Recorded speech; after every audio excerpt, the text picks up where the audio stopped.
Good morning, my friends. I'm in my backyard and I wanted to give you probably what's going to be almost the last view of Juicy Fruit Island with tomatoes and marigolds because this is June 29th and it's really the tomatoes are almost at their end. They're still having some fruit on them. As you can see, they're kind of giving it the last of it, but I think you can see that, I mean, these plants have gotten kind of tall and gangly, and they're producing, but you can see they're really producing very small fruit. uh, the marigolds have been cut back a few times. We're getting more consistent rain, and because of that, then they're really starting to get, wilty and kind of dead looking. So anyway, we're just starting back here. The Agapanthus, this flushed out and was just absolutely gorgeous next to the hibiscus. And there's still a few blooms that came out, and they were just, it's like beautiful. This is a blue Nile. It's almost like a big snowball, isn't it? Just beautiful. In years past, I have tried to save some of these and let them go to seed, but the chances of them actually propagating, and then it takes them, I think it was something like 7 years to grow from seed. I'm afraid my patience has run out for things that take anywhere longer than a year or two. I did try to make, I ran out of long sticks, but I was trying to make a little teepee for my sweet potatoes, and then I discovered how delicious these leaves are. If you grow sweet potatoes, do grow some of the vines just for leaves. If you take these, wash them of course, and then I just cut them in a couple places, and I cooked it with a couple pieces of bacon that I had cut into like little chunks. And so it gave a little bit of that, of the bacon grease, and a little bit of that bacon flavor. Oh my goodness, it was a game changer.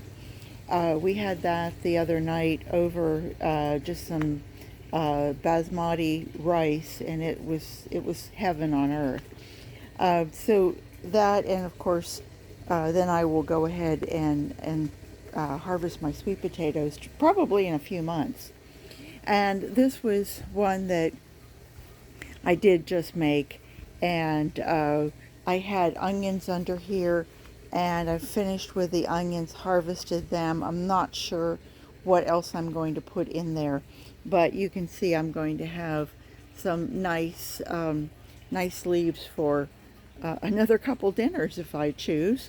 And another hibiscus over here isn't quite ready to send out any of its morning blooms.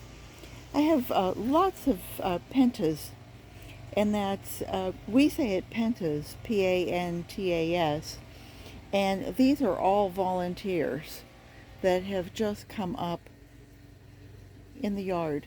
Just beautiful. So anyway, I stuck a few in a pot and let them go ahead and go. But you can see from this angle, I'm still trying to stay in the shade. This is the Asian pear. I have one on each end. And then I have a Florida Prince peach that is doubled in size since I planted it probably about 4 months ago. I'm not seeing any fruit on it yet, and if I did, I would certainly take it off. I have a few little basils growing down in here too, and I really wasn't sure if they would even survive.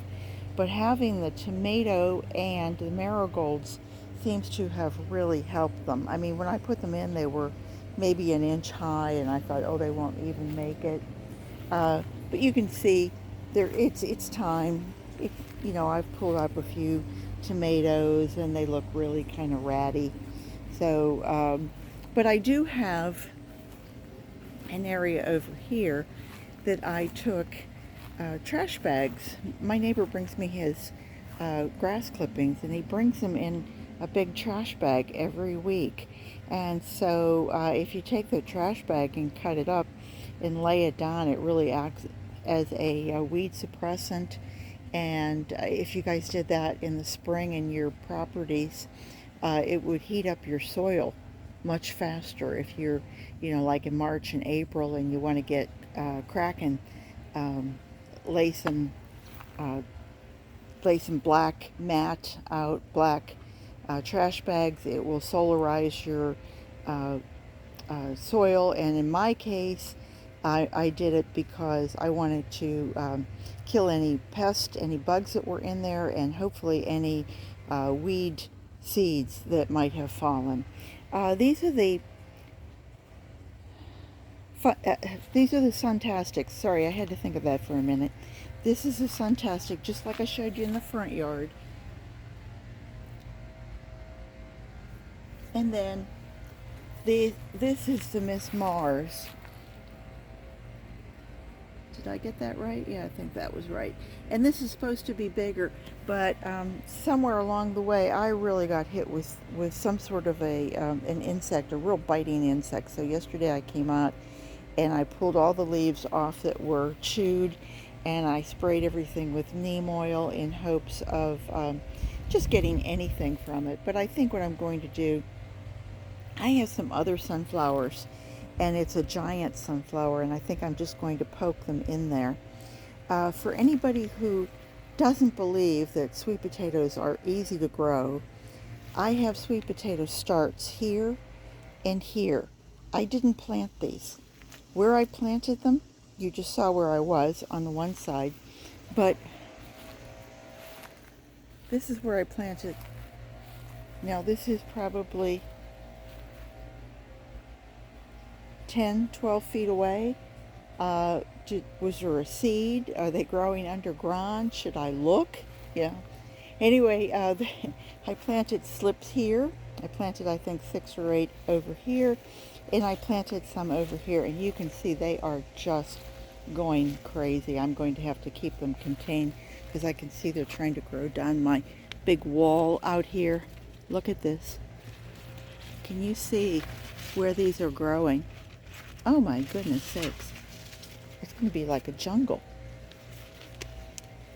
I need to get a grip on this. Come on, guys. Not down there. No one will eat you down there. Maybe that's why they're growing down there. Anyway, these are the other tomato plants. These were planted a few weeks later than the ones in Juicy Fruit Island. And as you can see, they're starting to really give it their all. Look at all those tomatoes. Am I too much in the sun for you? But you can see they're just clusters of them everywhere. So I should be able to still get more and more. And then down this side, more marigolds. Again, these were planted like a couple weeks later, so you can see that they look fresher than the others. My crepe myrtle looks so pretty. And the Florida maple.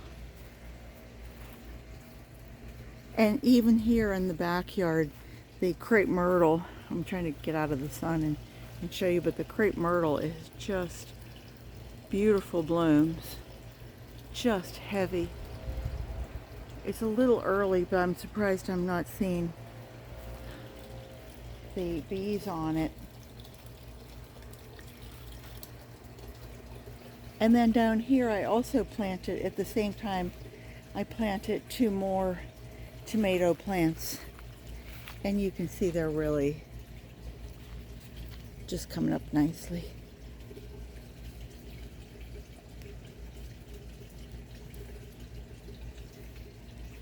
And you can see, they're probably 2 to the ounce. So all good, all good. I've gotten 20 some pounds in about a month that I started picking a month ago. So what more can you ask from tomatoes that are a determinant? So I'll stop it there and just say to you that I hope everyone is having a wonderful summer. And for those of us here in the United States, that This is Wednesday, and Monday is 4th of July. So it's Wednesday, and starting probably Friday, it'll be a long weekend of fireworks and hot dogs and hamburgers and lots of fun. So take care, everyone. Stay safe. And I hope you will subscribe and come back to visit me again real soon. Bye-bye.